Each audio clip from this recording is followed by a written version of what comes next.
Today in Clark County, the machine recount of Washington's 3rd Congressional District race began. That race pitted Democrat Marie Gluesenkamp-Perez against Republican Joe Kent.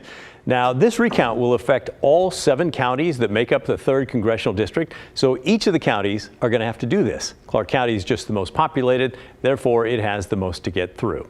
And it's all because Joe Kent's campaign requested a machine recount and will have to pay nearly $49,000 to make it all happen.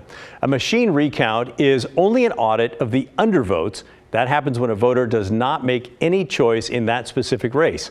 What the folks in Clark County are doing is checking each undervote ballot to make sure the machine did not miss an actual vote for one of the 3rd District candidates.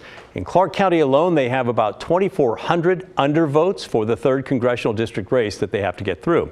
And when our crew was there today, we noticed that there were quite a few people in there watching this happen. So we asked the county auditor, who's here and why? There are 3 stations, so we have where we're examining those undervoted ballots.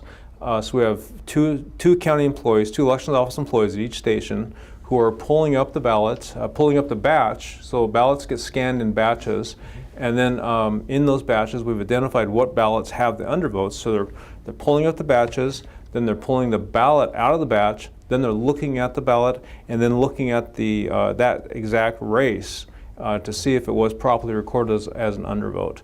So those 2 people are at each of those 3 stations, and then we have 1 observer from each of the 2 campaigns, 1 observer from the Kent campaign, 1 observer from the Perez campaign at each of those stations.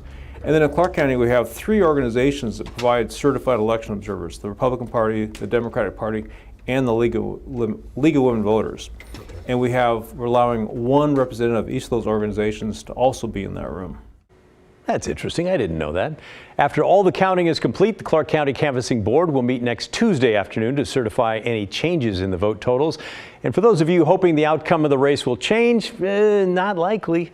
Kent would need more than 2,600 votes, and in Clark County alone, there's about 2,400 undervotes. So the likelihood of him getting all of those, plus another 200 from the surrounding counties in the district, it's about as slim gets.